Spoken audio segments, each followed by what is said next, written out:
Yep, got a storm coming in. And I'm daring to go up here and go camping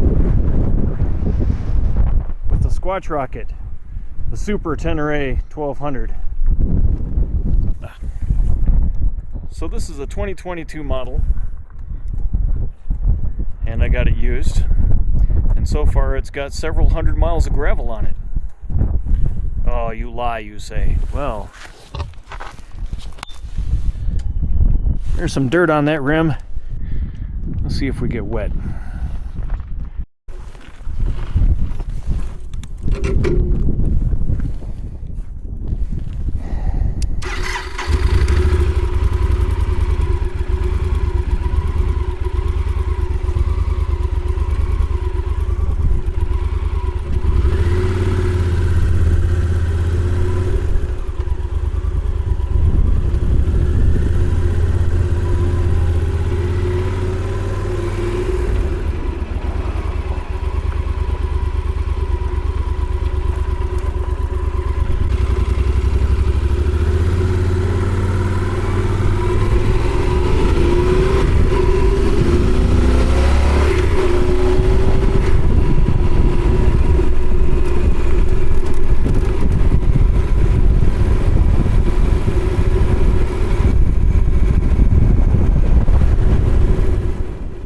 So where exactly are we taking the Squatch Rocket today?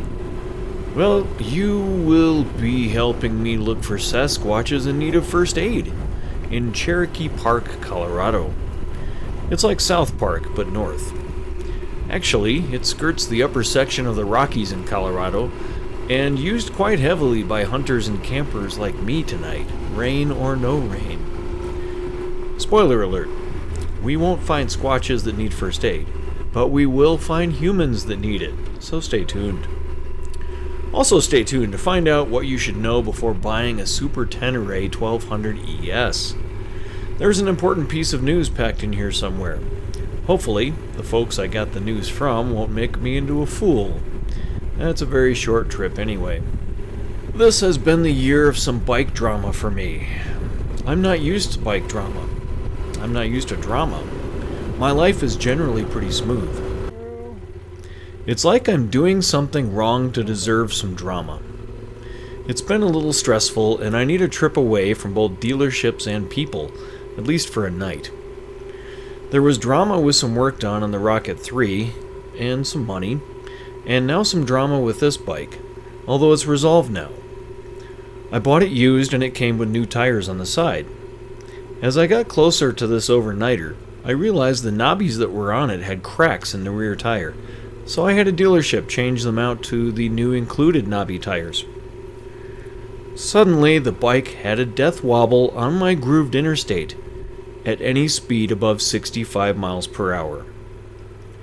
The bike didn't come with it, and now it had a wobble.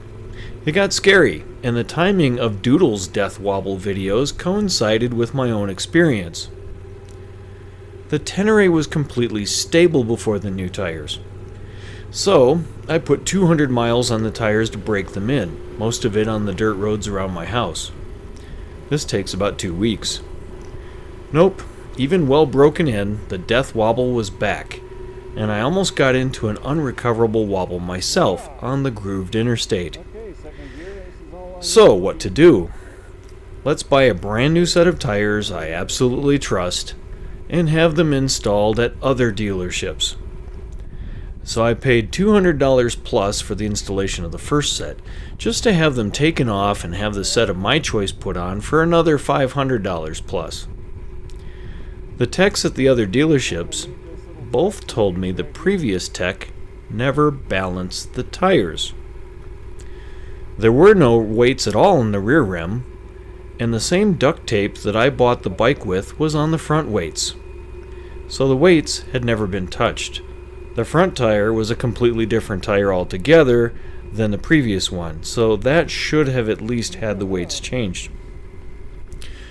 And so here we are, $700 or more poorer, but the bike is performing wonderfully again, and I'm not noticing the grooves in the interstate at all when I commute to my house. More about the tires later. They are my favorite for the roads I ride. Well, I figured I better film this. I'm entering Devil's Canyon. So if you see any devils, let me know, because I'll be watching the road.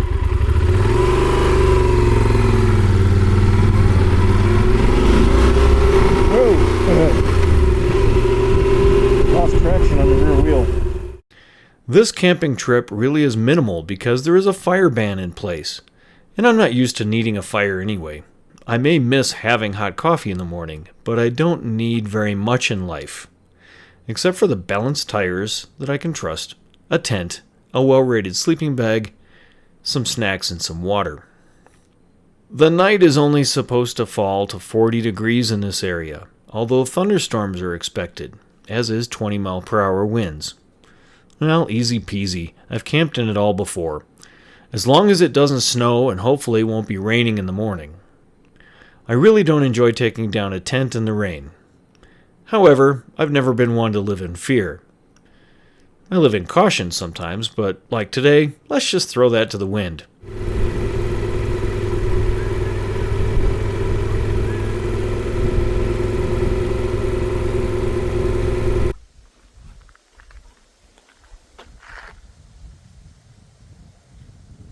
Just me, my bike, and these trees right here. Isn't that gorgeous?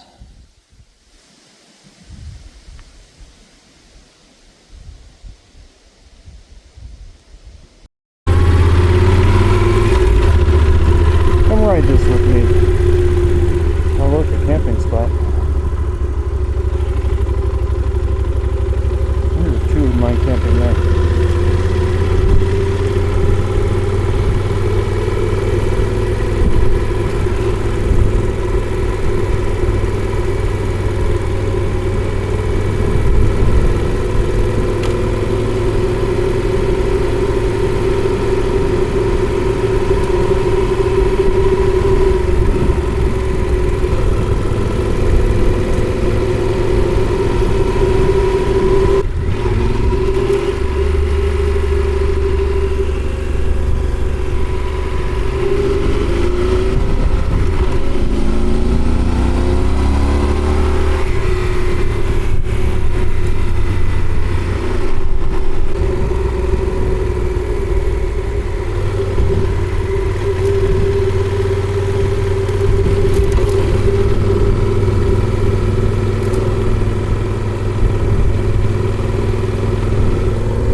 That is cool. We need that. Need that moment right there.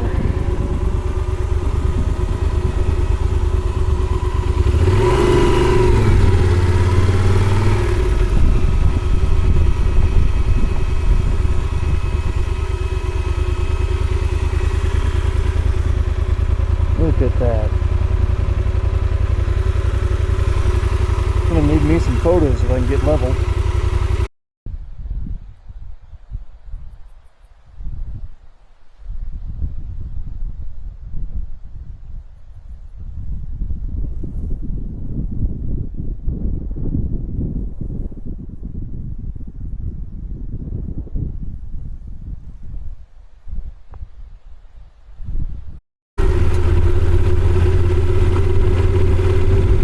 You'd think that the big chunky gravel is slippery.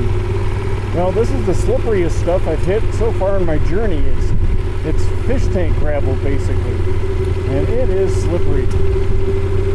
It's so slippery that two motocross guys that passed me earlier, one of them, I guess he slid out because he sprained his knee, and they're bringing the truck to come get him.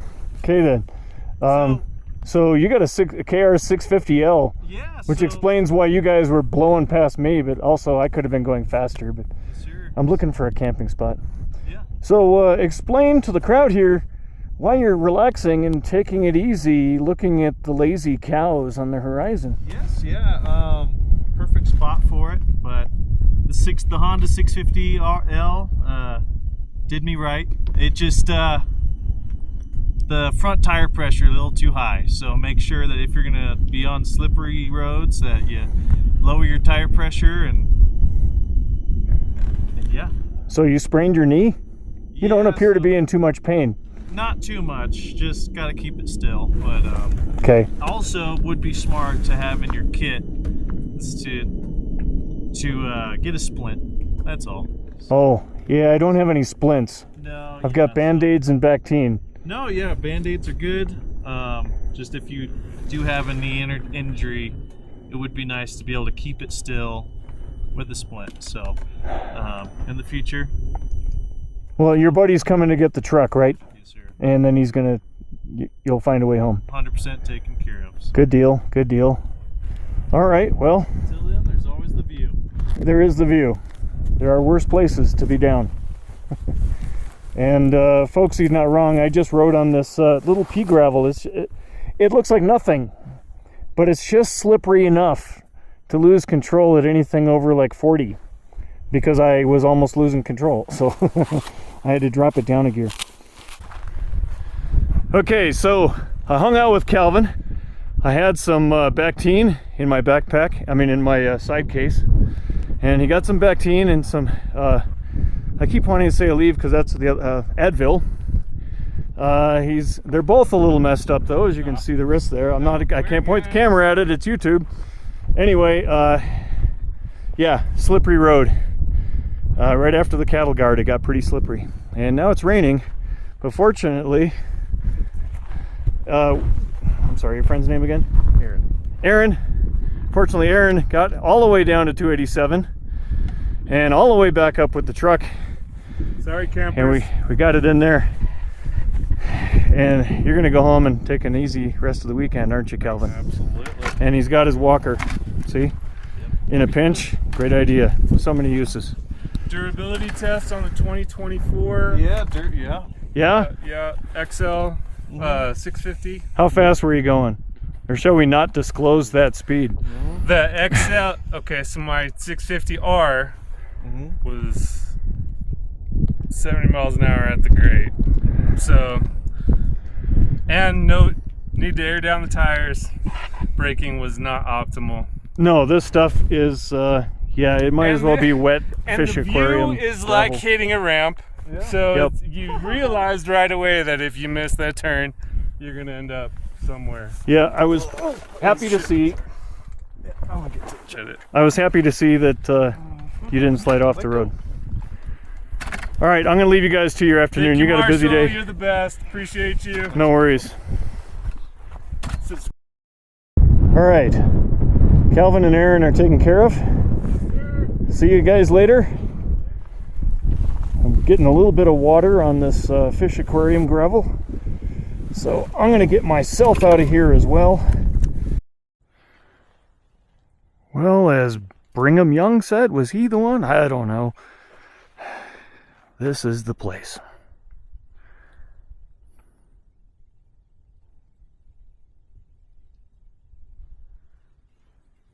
Pitch our tent right here, I reckon. Okie dokie. Time to work. At least the bike did a good job. Yay, Teneré. Okay, so you didn't really turn on this video to watch me ride through the mountains again. You've seen that before. What you did turn it on to see is why you should listen to me before you buy a Super Tenere 1200. Yeah. So, why shouldn't you buy a Super Tenere 1200? By all means do. Know this though. Soon, I mean very soon, and I have it on good authority, the Super Tenere 1300 will be out. So the Super Tenere 1200 is discontinued because they're coming out with a Euro 5 emission standards Super Tenere 1300. What does that mean to me? I'm going to guess that it's going to be about 125 horsepower. I'm going to guess that it's going to have about 100 foot-pounds of torque. I don't know this for sure. I'm going to guess that engine is going to be really hot, running really lean, and it's going to have a cat converter that's probably going to bake my ankles out. Ugh. You've seen me review it before, and then I went back and bought it. In fact, I call it the Squatch Rocket. Squatch. Squatch. Bigfoot research team. Yeah, that's me. I'm totally researching Bigfoots up here. Just saw a herd of them cross the road. Didn't have the camera on though. Bummer. So, it's a Squatch Rocket because I traded in, and some of you are going to unsubscribe right here and now. I traded in the Rocket 3. I only want 2 bikes in the garage. I decided that. I don't want to be tripping over 3. Lawnmower doesn't fit in the garage if I got 3 bikes in there. You leave the lawnmower out to rust, buy another one, right? No. I just wanted 2 bikes. I wanted one that did highway, king of the road. Nothing better. Well, it'd be a Harley Road King. No, it wouldn't. I wanted something with some real suspension. Something with adjustable suspension. And that was going to be the Goldwing. The undisputed king for 40 years until BMW came out with the K1600 GTL. Then BMW won the title for like 2 years in a row, I think. Along came 2018. Along comes the new wing. And I eventually had to buckle down and get it. I've been asked for a review on that Goldwing. You'll get it. I've got just under 4,000 miles on it. Already did the first service, which is at 4,000 miles, not 600 miles. Anyway, you didn't come to hear about that. You came to hear about the dirt bike.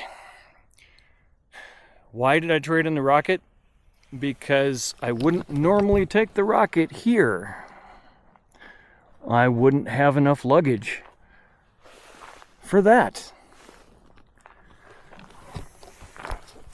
Super Tenere 1200. The engine is 110 or 112 horsepower, depending on who you listen to. The torque is 83 or 85 or something else, depending on who you listen to. The engine is not really a rocket. In fact, being a 1200, it is very similar in feel to me to an Africa Twin. And not too many people ever jump up and down going, wow, the Africa Twin is so powerful. It is powerful. It's a tool. It does what it needs to do. Same thing with the Super Tenere. If it was overly powerful, I don't know that I would have confidence to ride it all over the Rocky Mountains. And it has been some places today. In fact, I am on forest land. But in this waning light, as I drivel on, let's go back to what I've done to the Super Tenere and how I really feel about it. So, I obviously loved it when I did the review, and I still love it. Does it have the power that gives me thrills? No. In fact, if you put it in sport mode, the throttle is right on it, and then nothing. So, yeah, you're in sport mode, you get a green light, roar goes the bike, and then you're out of it. You're done. It's the same power as touring mode. It has no off-road mode. It only has sport and touring mode. And that's okay because touring mode eases into the power, which is perfect for dirt roads. Absolutely perfect. It is confidence inspiring. So those of you who are watching this because you are shopping for an adventure bike that'll also do the interstate, yes, obviously. I live off the interstate. I'm on the interstate almost every time I go somewhere. So, 85 miles an hour because, hey, in Wyoming, I don't live there, but I go there. You get on I-25 in Wyoming, the speed limit is 80. And if you're only doing 80, somebody's chewing on your bumper.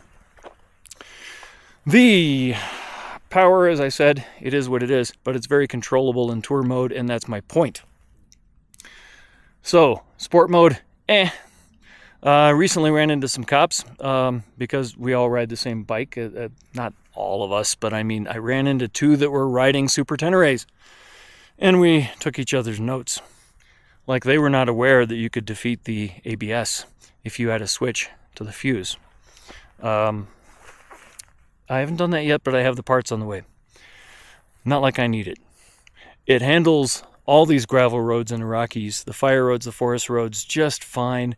So far, I haven't needed to defeat the ABS, but I do know how to do it. So, what have I done to the bike, though, since I've gotten it? Well, it came with the crash guards on it, which I love, thank you. I added the bags. So, not a huge fan of bags. They take some time to get in and out of, as opposed to side cases. But I think they do make the bike look a little more trim than having a bunch of side cases. So in this one, I have more camping gear that's mainly emergency camping gear, like emergency blankets, stuff like that. In this one, I have first aid. And I actually had to use the first aid. Looks like I forgot to clip that one. You'll see that clip. Or you have seen that clip. Depends on how I feel like putting it in a video. And my camping gear. My tent was in here. My sleeping bag was tied to the top. And all my other camping stuff, which isn't very much, is in here. The bike is muddy. It is dirty. It is drizzling currently. What else have I done? I've added this windshield, which was a surprise. It is a National Cycle, I believe, even though that says, I have no idea what that says. V-Stream, it says V-Stream, so I guess it's a V-Stream windshield. You can get them on Amazon. What they don't tell you is on the newer Super Teneres, you will have to remove your adjustable windshield brackets, which is not exceptionally hard to do, except you'll figure out that the rubber nut holders in the back, you got to hold them with something. Anyway, had to take that out because these only line up with the actual frame of the windshield, not the windshield up or downer thingy. I've given my headlights some protection because you get behind some of these trucks that are throwing rocks, you don't want to lose a headlight. I've changed the air cleaner, just because when a bike has been sitting at a dealership, you don't know if mice have taken up into it. It is a challenge. Yamaha did make it a little bit easy because they put a hinge down here for the gas tank. And you remove the bolts to the gas tank and then prop it up with something and then hope you don't pinch your fuel line. Fortunately, they put the fuel lines on the newer ones way down here, so your odds of pinching it are pretty slim. But yes, you got to take up the entire gas tank. And even with it up, there's one screw in the back of the air cleaner that you're going to need a really short screwdriver to get to. Fortunately, I have those things. Anyway, change the air cleaner. Long story there. I'm so sorry. The seat, I tried a mod. So when you get the bike, you can raise the seat, you can lower the seat. There's a bracket underneath that you just flip it to a different position. But the seat slopes up to this one. That's not really a bad thing. I actually found it comfortable. But, you know, I saw it on the internet. I had to try it. So there's a mod where you buy $50 worth of bumpers, change out the bumpers under the seat, drill a hole in one of the brackets, add another bumper to receive the tang of the seat, and then you get a flat seat. So with it sloped, it did kind of throw your nards into the tank, but it's a very wide tank and it didn't hurt. The throwing everything to the front means that if you had to back the bike up using just your legs, your butt was pressing against the seat and it added leg power to back the bike up. When you flatten the seat like this, well, guess what you're not going to have? Oh, your butt's going to slide across the seat and good luck backing the bike up. Of course, your MSF instructors would tell you get off the bike anyway. But, whatever. So, I flat modded the seat. Wasn't particularly hard to do, but this year everything takes me 3 hours. Everything is 3 hours later. There's always something like, oh yeah, it just needs a 10mm drill bit. Okay, let me go run over to Baumgar's across the street and ask them about a 10mm drill bit, which of course they don't have. And so now you're Googling it and finding out like 15-30 seconds is kind of sort of like a 10mm, and it did the job. But hey. What else do we do? I added a cheap case from Harbor Freight. Does it lock? Sure, if you got padlocks, I don't care. How does it hang to the triangular mount down there? It hangs this way with bolts that I drilled through both and put nuts on them because I'm not taking it off anytime soon. I don't know how Yamaha expected you to mount anything to their little triangle plastic tray here. So I'm not shy with a drill. And so you got a top case that will survive all my dirt and gravel travels. And I didn't want a real tall one. I have one. I've got a Shad 40 I could have put on. I don't know it was this tall. But I don't want the wind grabbing that and wagging in the tail of the bike around. I don't need a really big top case. Usually that's not even full. And I'm camping overnight. But you do fight. All 4 of these have to be out of the way. So, what else? What else? These are bark busters. I bought the bike this way, and that's why I don't mind buying used bikes that are low miles, because somebody else spent the money. I added these, which I currently do not have tied to the accessories because I thought I'd try it without it. It's kind of cool that I don't need the key when I suddenly need some light. They do yellow. I don't like yellow. Fine. They do white. Pick your color. They were also, I think, a little expensive. I think I paid like $165 on Amazon for them. And you're going to ask me what brand they are. And yes, they came with the switch that sticks on anywhere you want. So in this waning light, I don't know if we can even make it out. There you go. Whatever that says. What are the bags? Whatever that says. Came off of Amazon because I like Amazon, because I pay them low money and I get the objects the next day. These are Rhino walk bags. They are waterproof. And you buy them by the each, I think, and so total was probably also like $160. You know, everything you spend on motorcycles comes in increments of roughly starting at $160. Then they go to $360. Then they go to $700. And then you go to things that say climb on them that have prices only the good Lord can come up with. I should pass the plate one of these motorcycle events so I can buy some climb. Anyway, as one guy said, well, can you put a price on safety? Sure, I can say don't ride a motorcycle if you're going to be that chicken excuse me, of everything. So, yeah, my money has better things to go to than my hobby, okay? I have enough money with 2 motorcycles in a hobby. I should be saving for retirement, so I no longer need any other people's money or YouTube money. So, Super Tenere 1200, back on topic. I'm so sorry again. I keep digressing. It handles great. Everybody says, oh, this is a great big heavy bike. All depends on what you're used to riding. I can lift this off the center stand way, way easier than I can lift an R1250 GT, GS 1250 RT. One of those. Add a bunch of letters and put a 1250 in it. You know what I mean. Now, they kind of cheated, though. Yamaha cheated. They put a really tall side stand on it. And then Marshall, in his infinite motorcycle wisdom, decides to give it a bigger footprint by adding one of these overpriced pieces of metal that doesn't ever quite fit quite right until you tighten everything down. Yeah, well, I'm happy it's here for the dirt, but it didn't need to be any taller. This is one case where the side stand is so tall I have trouble parking the bike. As it is, it's nearly up and down. See this? So if I get a bear or a deer in the middle of the night that wants to nudge up against it, it's going over.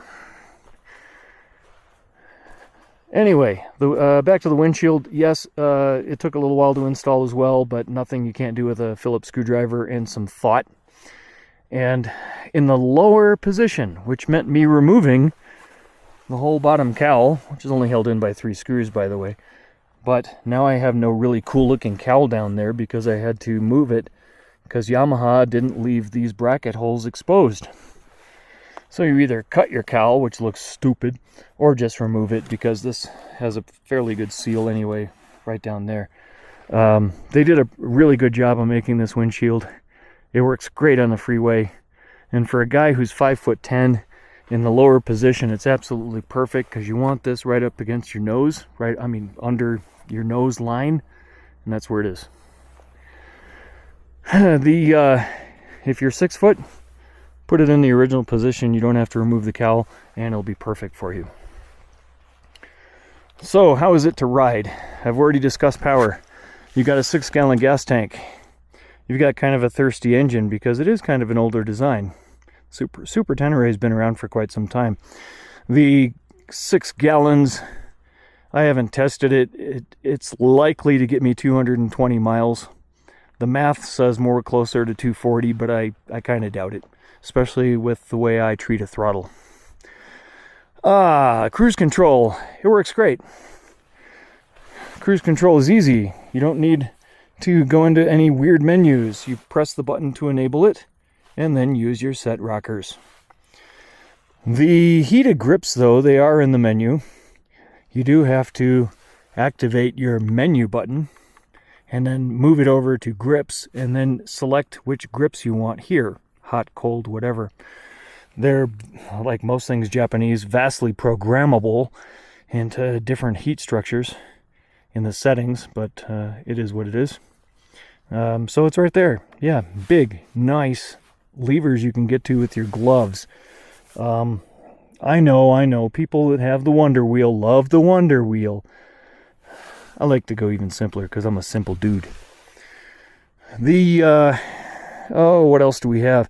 Like I said, you only have sport and tour mode, but you do have suspension settings that you can use here in your modes. And you can set it to soft +1, soft +2, I don't even know. You can go to middle, you can go to hard. Why anybody would want a hard suspension, maybe that's for track day, I don't know. I'm using soft on roads like this because washboard roads, I really don't like to feel them thumping my butt. And it works great. This is the ES model, of course. You can always tell because if you look here at the suspension, you have a nice electronic suspension hookup. So, it rides smoothly. The engine is rather kind of gruff. It sounds thirsty, growly. It does have the 270-degree crank, which gives it a pa-pow, pa-pow, pa-pow, pa-pow kind of sound. It does, in my opinion, sound better than the Volkswagen Beetle sound of a BMW 1250 GS. And I keep comparing it because this is one of the few bikes that has a shaft drive. And unlike the BMW 1300 that says you must change your shaft drive every 40,000, Yamaha has no such thing. They just last.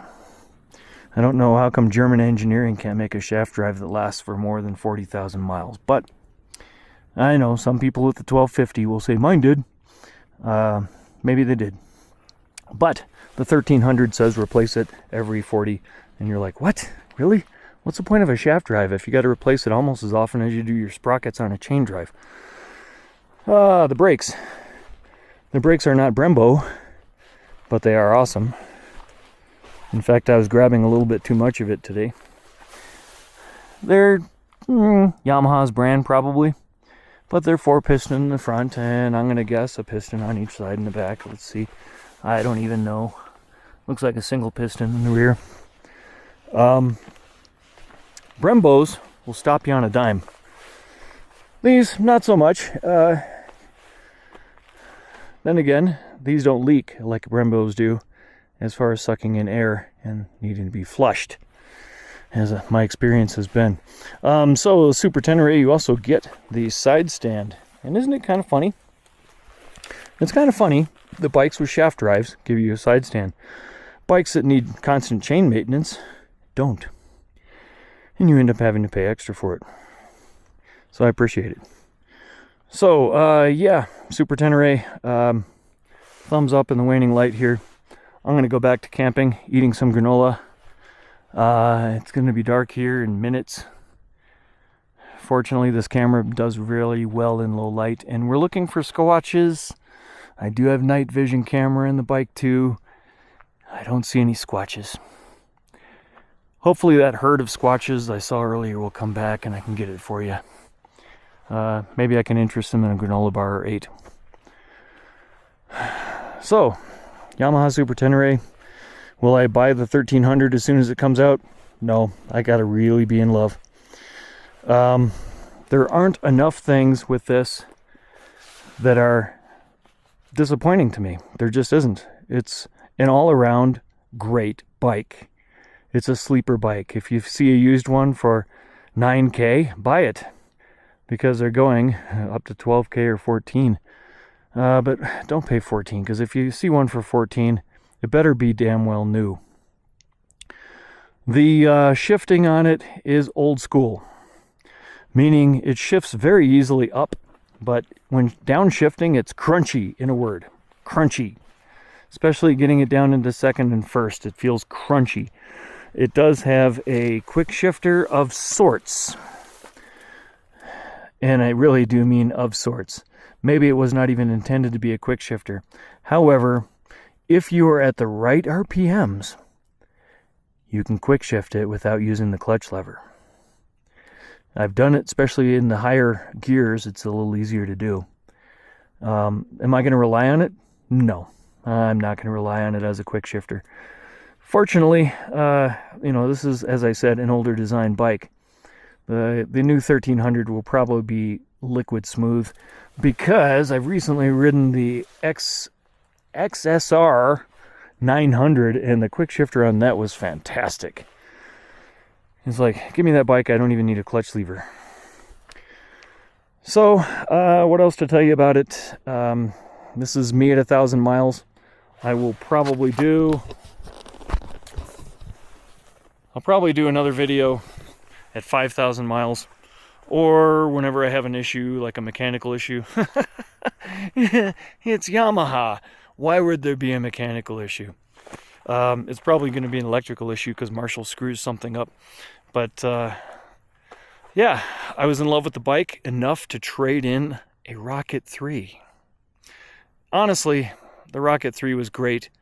I had issues with it, as you saw in the previous video. There were minor issues, but sometimes you look at European computers and just go, what the actual... I got sick of my speedometer being way off. I got sick of the clock. I show up 2 minutes late for work because I think I got enough time to take the dirt road in. Not on the Rocket 3, that's Moto Guzzi, but they both were the same way. The European style computers that were less than accurate at just about everything didn't quite please me, and I decided, you know what, if I can only have two bikes and one of them's got to be a dirt bike, let's make it Japanese. So if you're thinking about a Super Tenere as your adventure bike, yeah, do it. It's Yamaha. The things aren't ridiculously expensive. You're not going to be paying BMW prices for any of it, for anything you want to do. Throw some Shinko 705 tires on it. Trust me, I've used the knobbies. Knobbies are good too. But for my mix between riding interstate and then doing forest roads like this, that as I've been jibber-jabbering, you haven't seen a single car come down, I trust the Shinko 705s. They're not made in China. They're made in South Korea. Same place as some of your other good car tires are made there too. Anyway, yeah, Shinko 705s. I've done light mud with them, like rain. Like when it's raining on this kind of road, I've done it. They're fine. If you're starting to slide, don't go so fast. Don't write checks your bike can't cash, or your tires. But yeah, I'm going to plug the Shinko 705s. Anyway, have I jabbered enough for you about the Super Tenere? Yes, it's all that. Buy it, get it, even a used one. But keep an eye out. Before you buy one, just know you might, as close as next month, hear about the newly released Super Tenere 1300. And don't believe those doggone YouTube videos with AI voiceovers that keep showing the same footage of the bike. Those are fake. Look at the mess in this tent, will you?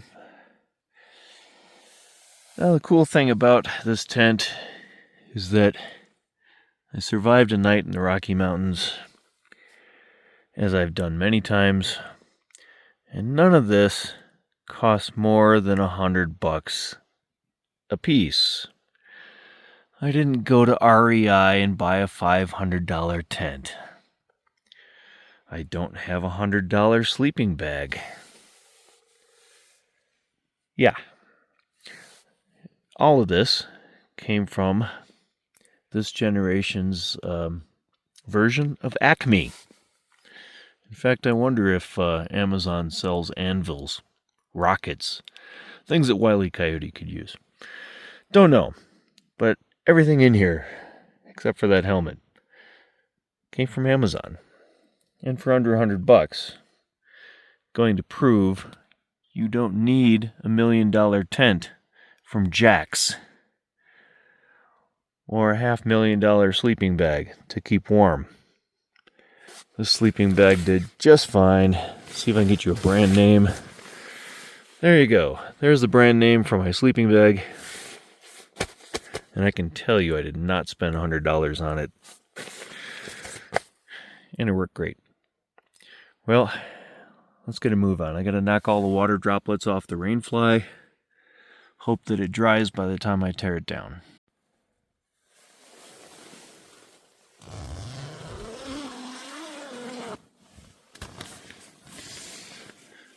Ah, and there she is. The Squatch rocket, still standing. Survived the rain shower. Hopefully the battery's not so cold that it doesn't start. If not, we'll be waiting here until the air warms up to the high of 70 today. Good morning, world. So how cold did it get last night? Well, I don't have a thermometer out here. But that right there is ice.